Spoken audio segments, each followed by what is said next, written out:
Greetings everyone. Igama uVusumuzi wakadlodlo.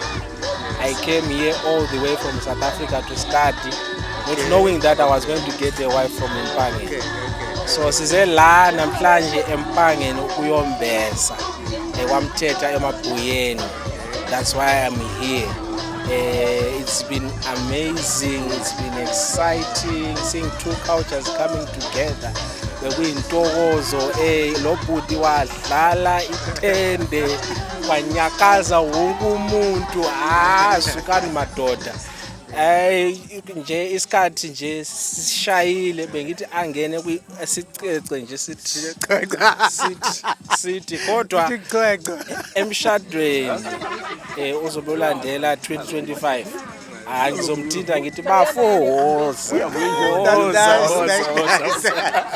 I'll be happy, my brother. In closure, just a vote of thanks to everyone who's gonna look at this video, because I'm sure there are people who supported you for everything that happened today, but they did not manage to come. So I'm sure this video they're gonna watch it. Just a vote of thanks to them. Okay, I'm truly grateful for everyone who has supported me physically, who has supported me financially, who has supported me emotionally. I am truly grateful for everyone. I'm truly grateful for all the people who have made this event a success. Ngibonge kakhulu iCwecwe Media for capturing this long-lasting memory that I'm even going to show to my grandchildren. Angikuthathi kancane lokho, ngibonge kakhulu. To those who didn't make it, I know some of my relatives, they are very far, all the way from Australia. I appreciate you, my friend. Sorisha, who has supported me to be here in South Africa. I'm truly grateful to all my beloved relatives who are there in Zimbabwe because of one reason or the other. They could not make it, but I knew that they wanted to be here. I am very grateful, guys, for supporting me through and through, my colleagues, my friends, and more especially I thank the Creator who is above. We may not have been seeing him with our physical and naked eyes, but his presence, we managed to feel it tangibly. People were happy and people are actually talking positively about this event. So I really give all the gratitude that is well deserved to each and every individual. And last but not least, I'm grateful to my wife, Mkami. Yebo, ngiyena nje, if she didn't say yes to me, I wouldn't be here today. Thank you to everyone. Yes. Brother, thank you for your time. Ngiyabonga kakhulu iCwecwe and everyone. Sibonga kakhulu.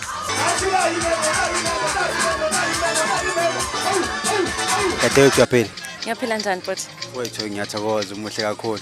Awubingela umbukeli njengamanje umuntu obukele umazisa ukuthi udadewethu ubani wakwabani sikuphi namhlanje and bekwenzekani namhlanje.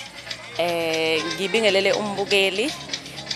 Igama lami ufanele ngwakamchunu silana kwesakamthethwa eMabuyeni la ekhaya kwaJiyane bekumembeso wami bengembeswa uVusi wakadlodlo.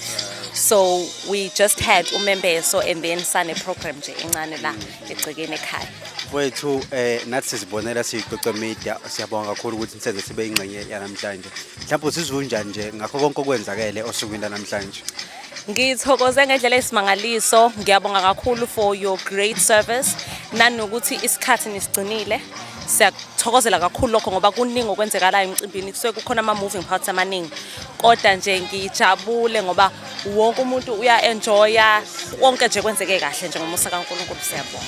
Just a vote of thanks to everyone lapha babe ingxenye yokuthi umcimbi beyimpumelelo. Mhlawumbe abanye bafikanga emcimbini kodwa le video bazoyibona. Na wonke umuntu okusupportile especially families both sides and everyone ofisa ukumbonga. I'd like to firstly thank my husband for his continued support ngoba konke lokho bengekwenzeke ukuba yena ubengangibonanga. But at the same time ngifuna ukubonga umndeni wami ngokungeseka throughout this whole journey. Ngibonge nomndeni wakhe ngoba they've come from all parts of the world bezothi nje sifuna ukubalana namhlanje sibe nani silibone leli zothi uthola imbali ehle kulo. So nje ngiyabonga kakhulu even to my colleagues, my friends, my church, a Life Renewal Center.